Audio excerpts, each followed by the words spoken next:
El libro de los Hechos. Hoy día vamos a entrar, o continuar, mejor dicho, al capítulo 21 de este libro. Una de las cosas que estamos viendo ya capítulos anteriores, y sobre todo del comienzo del capítulo 20, es que Pablo ya está rumbo hacia la ciudad de Jerusalén, porque va a apoyar económicamente a la iglesia que está pasando necesidades ahí, pero también porque quiere celebrar la fiesta de Pentecostés en Jerusalén, una de las 3 fiestas más importantes dentro del calendario judío, al punto que eran obligatorias en la época de la ley de Moisés. Bueno, Pablo, como vimos en la clase anterior, ya llegó a Jerusalén. Y hoy día vamos a ver algunos encuentros que Pablo va a tener en Jerusalén. Y recordemos, mientras leemos el texto, que Pablo ya ha sido advertido por medio del Espíritu Santo que en Jerusalén le esperan tribulaciones, le esperan prisiones. Y es por eso que muchos hermanos le pidieron a Pablo que por favor no fuera a Jerusalén. Y Pablo les llama la atención por eso. Así que yo me pongo a pensar que Pablo y los hermanos que lo están acompañando deben estar siempre, mientras pasan los días, con la expectativa en qué momento lo meten preso, en qué momento lo golpean, en qué momento pasan las tribulaciones que se le ha ido profetizando en todas las iglesias locales que hemos ido visitando. Así que vamos a ver si llega a suceder eso realmente o no, y cómo es que sucede si es que pasa. Así que vamos a entrar al capítulo 21, y nos quedamos, si no me equivoco, en el versículo 16 y vamos a entrar al versículo 17 cuando ellos ya están en Jerusalén. Miren lo que Lucas, el autor de Hechos, nos narra. Versículo 17. Cuando llegamos a Jerusalén, los hermanos nos recibieron con mucho gozo. Al día siguiente entramos con Pablo en casa de Jacobo. Allí estaban reunidos todos los ancianos. Después de saludarlos, Pablo les habló de su ministerio y con mucho detalle les contó lo que Dios había hecho entre los no judíos. Cuando ellos lo oyeron, glorificaron a Dios y le dijeron: Hermano Pablo, ya hemos visto cuántos miles de judíos han creído, todos ellos celosos de la ley. Lo que aquí se ha sabido es que a los judíos que están entre los no judíos los enseñas a renegar de las enseñanzas de Moisés, y que tú les dices que no circuncides a sus hijos ni observen nuestras costumbres. ¿Qué dices a esto?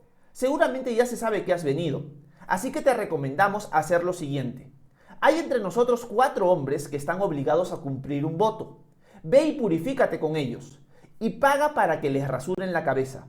Así todos comprenderán que no es cierto lo que supieron acerca de ti, y que tú también obedeces la ley. En cuanto a los creyentes no judíos, nosotros ya les hemos escrito y les recomendamos que no observen nada de esto, sino que se abstengan solamente de comer lo que se sacrifica a los ídolos, que no coman sangre ni animales ahogados, ni incurran en libertinaje sexual. Pablo tomó consigo a aquellos hombres y al siguiente día se purificó con ellos y entró en el templo para dar a conocer los días cuando se cumpliría la purificación y se presentaría la ofrenda para cada uno de ellos. Bueno, este texto es un texto largo el que hemos leído, pero abarca varias cosas importantes.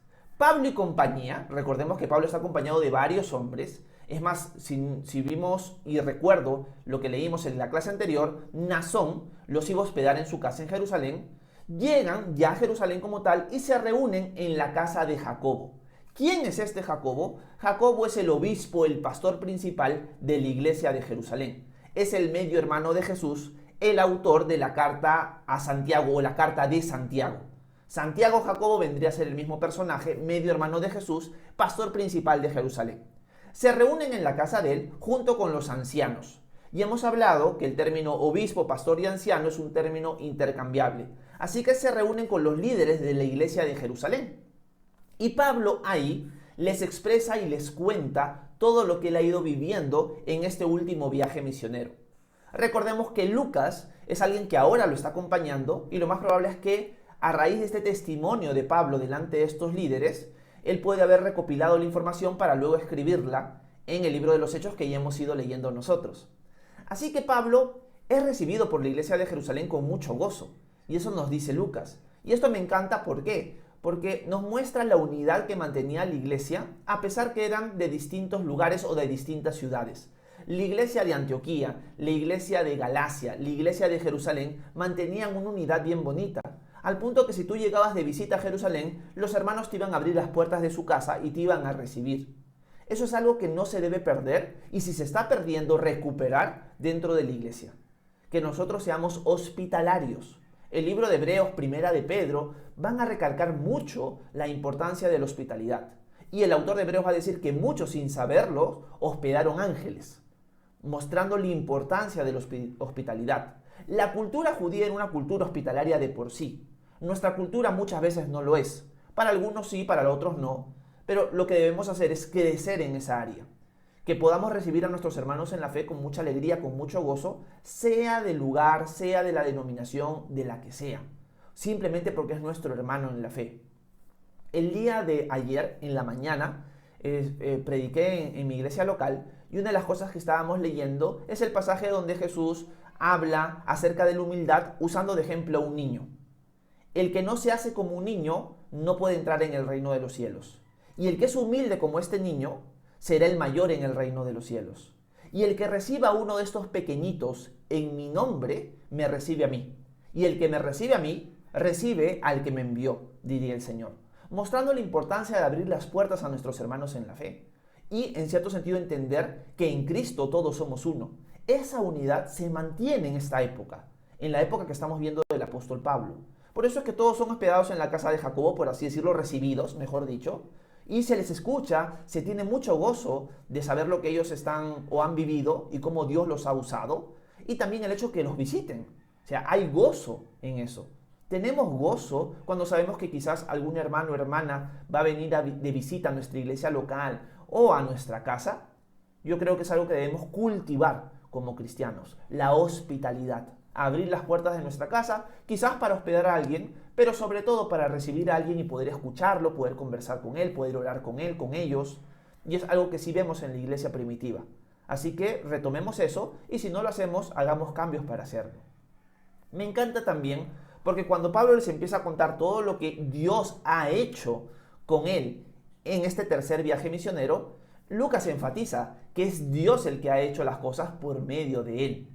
Y eso es algo que siempre recalcamos de Lucas cuando expresa lo que Pablo ha dicho.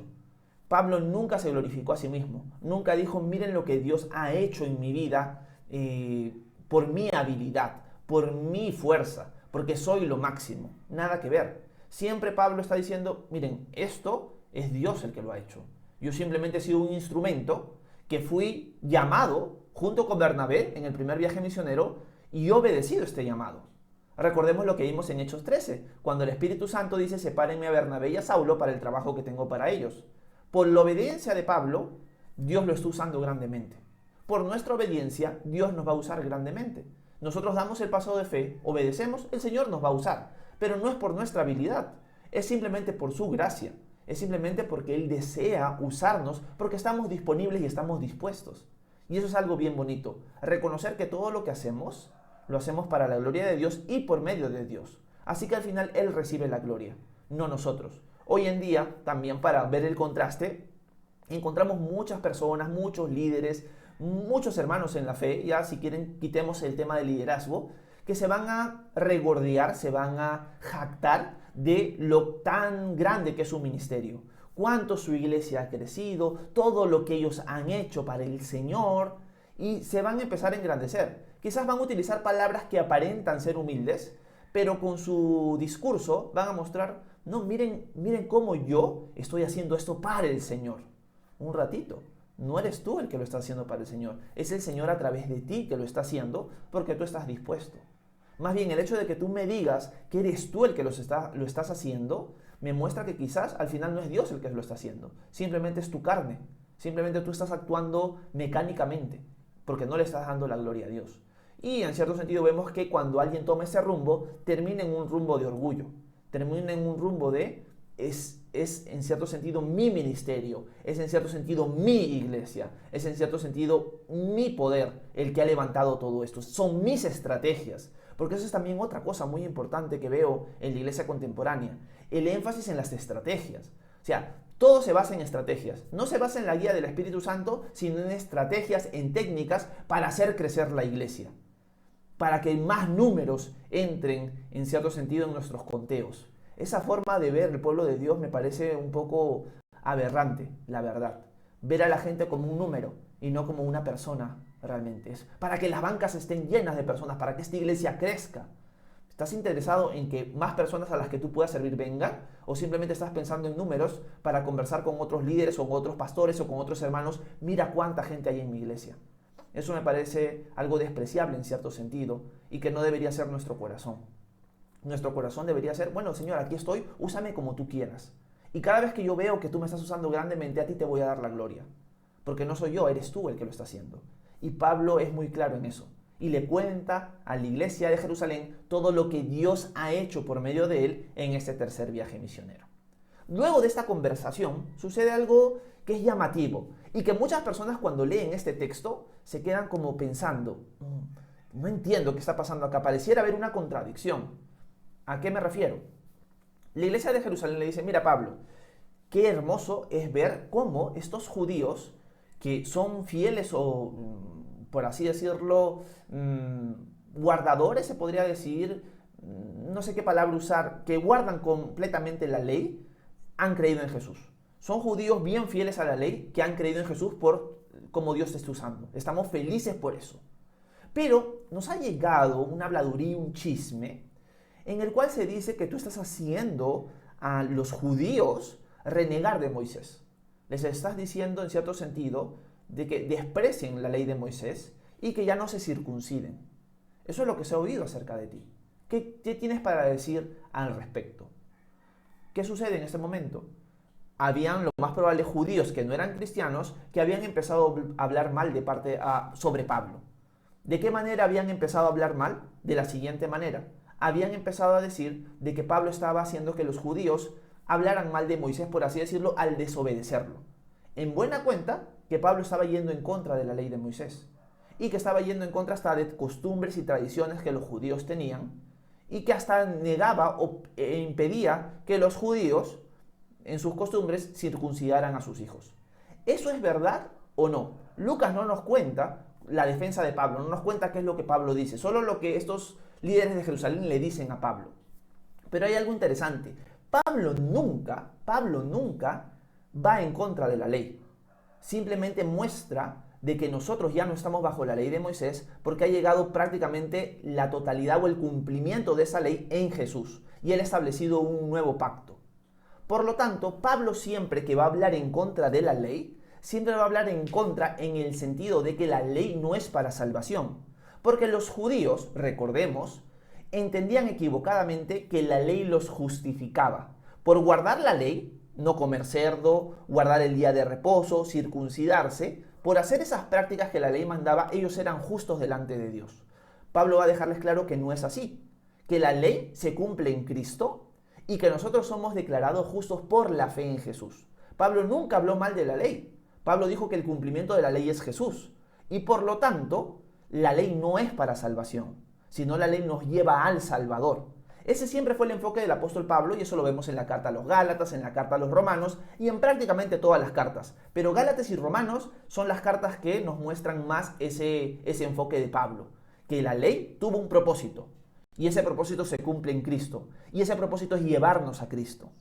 Pero estos hombres habían escuchado, los de Jerusalén, un chisme que decía que Pablo estaba hablando mal de la ley, en contra de la ley. Entonces le recomiendan lo siguiente a Pablo. Mira Pablo, lo que puedes hacer es lo siguiente, para que la gente no diga que tú no estás guardando la ley, anda y cumple, en cierto sentido, o apadrina a dos hombres que están haciendo un voto. Lo más probable es que es el voto del Nazareo, como el voto de Sansón, por ejemplo, o de Juan el Bautista, que tenían el pelo largo.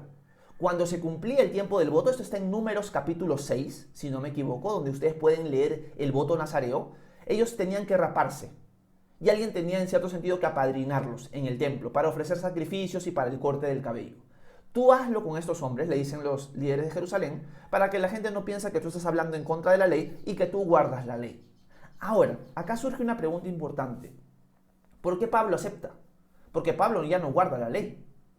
Pablo es alguien que deja muy claro en sus cartas que él no guarda la ley. ¿Pero por qué Pablo acepta? Porque lo que vamos a ver es que Pablo sí va a apadrinar a estos hombres. ¿Por qué Pablo no le dice a los líderes de de Jerusalén, miren muchachos, Jesús es el cumplimiento de la ley, yo ya no guardo la ley. Yo ya como carne de chancho, de otros animales que antes estaba prohibido, yo ya no guardo el día de reposo, ya no estoy obligado por la ley y en verdad no es obligatorio circuncidarse.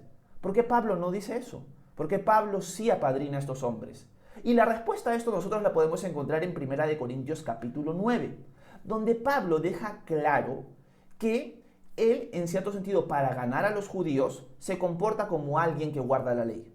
Él dice, a los que guardan la ley, yo me comporto como si guardara la ley, para poder ganarlos a ellos. A los que no guardan la ley, me comporto como aquellos que no guardan la ley, aunque yo guardo la ley de Cristo, para también poderlos alcanzar. O sea, Pablo no se hacía paltas. Ese es un lenguaje peruano, ¿ok?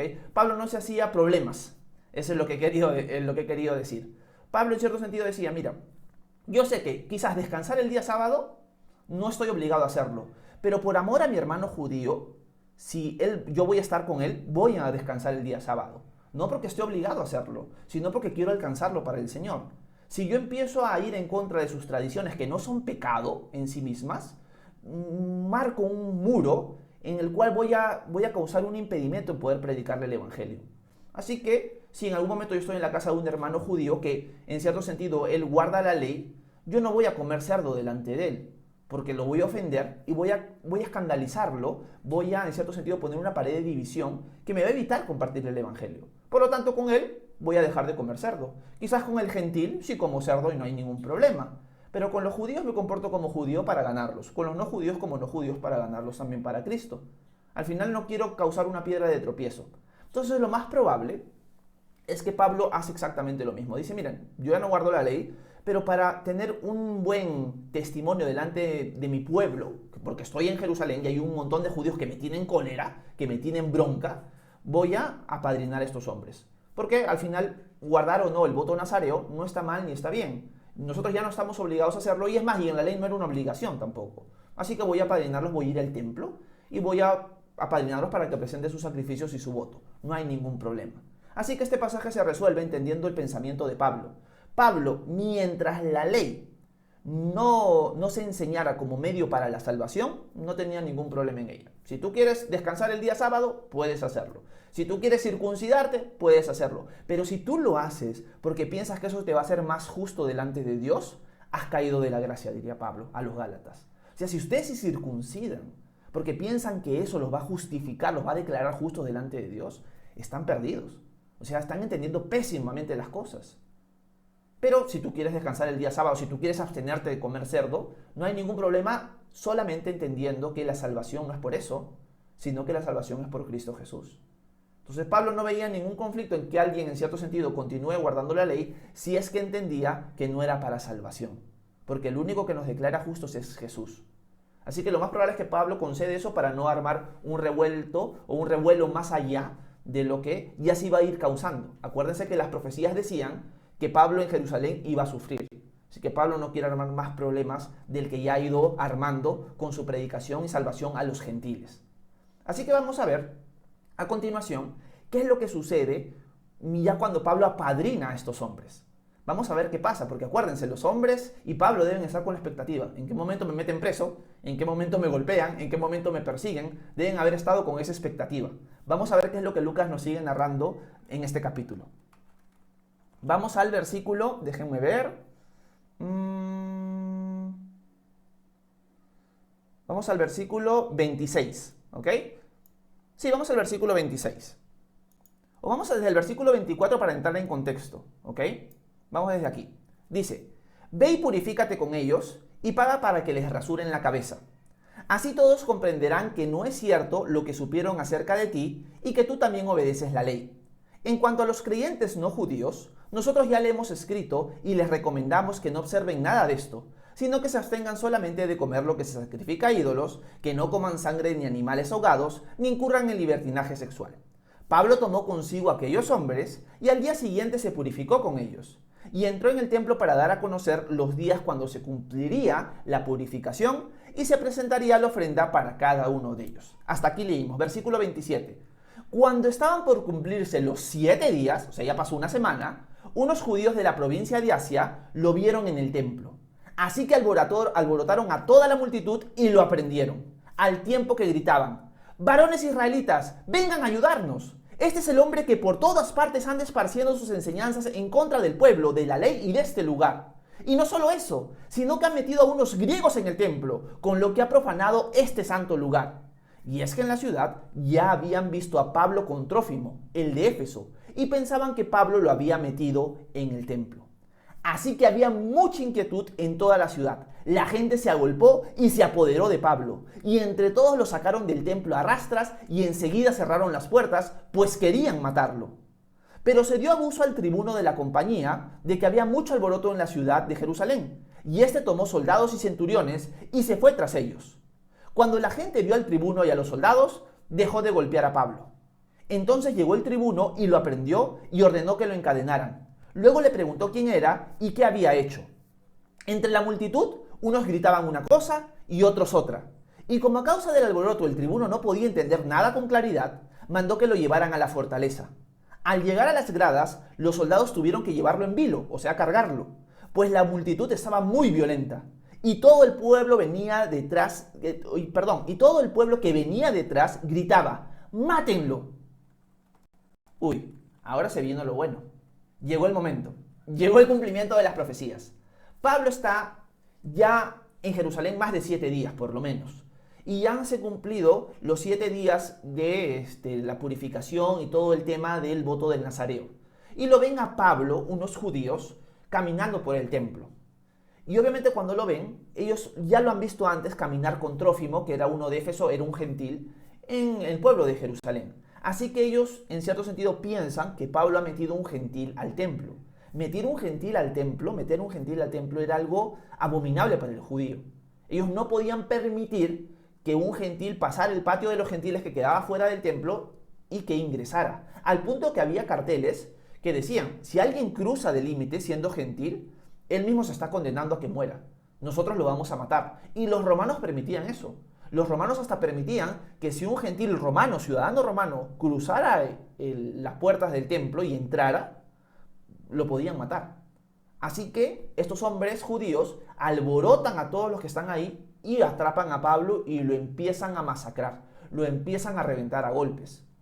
Y esto hace que llegue la noticia a una fortaleza que se llama la Fortaleza Antonia, que está muy cerca al templo, en el mismo recinto.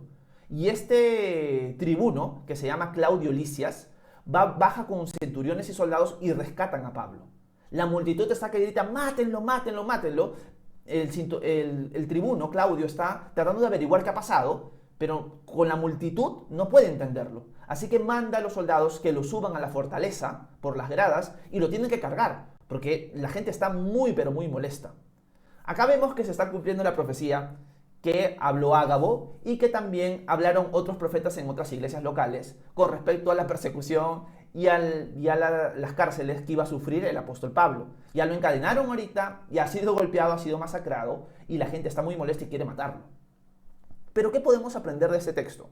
Sí, nos muestra el cumplimiento de la profecía y que sucedió. O sea, por fin llegó el momento. Lo más probable es que a Pablo no le ha gustado para nada que lo agarren a golpes. Pero hay algo que yo me puse a pensar en este texto, que es algo que sí podemos rescatar dentro de todo lo malo que vemos. El peligro de creer y escuchar chismes. Si nosotros nos hiciéramos la pregunta: ¿realmente Pablo metió a un gentil al templo? La respuesta sería no. ¿Y entonces por qué la gente golpea a Pablo? Porque creyó sin consultar, sin averiguar el chisme de estos hombres. Unos hombres vienen y te dicen algo y tú inmediatamente lo crees. Y ese es un peligro muy grande que sucede en nuestras vidas y dentro de nuestras iglesias locales. Alguien nos cuenta algo de otra persona, nos está chismeando acerca de ella, ¿y qué hacemos nosotros? Bueno, primero voy a averiguar si es verdad o no, y segundo, deja de contarme cosas así si no está la persona presente. Pero lamentablemente no hacemos eso. ¿Qué hacemos? Le creemos a esa persona y seguimos esparciendo la noticia, seguimos esparciendo el chisme, nos encanta entrar en chismes y le hacemos daño a la persona que quizás está recibiendo un falso testimonio de parte de otros hermanos. En este momento Pablo ha sido golpeado por un chisme, y es un chisme ni siquiera que es basado en la verdad, sino que es basado en la mentira. Por lo tanto, una lección que sí podemos rescatar de este suceso trágico es que el chisme causa destrucción. Dentro de tu iglesia local, por la actitud misma del chisme en sí mismo, pero también porque muchas veces está basado en mentiras y no en verdad. Cuando tú deberías hablar con tu hermano primero. Es más, si fuera un pecado, lo que el Señor manda en Mateo capítulo 18 es que tú hables primero con tu hermano, y si tu hermano no se arrepiente, tú traigas un testigo, y después de eso, si no hay arrepentimiento, se le haga público a la iglesia. ¿Qué hacemos nosotros? Lo hacemos público inmediatamente. Ese es el problema del chisme. Y en el caso de Pablo, este chisme falso le ha costado prácticamente ser golpeado, ser acribillado y ser apresado. Ese es el peligro del chisme.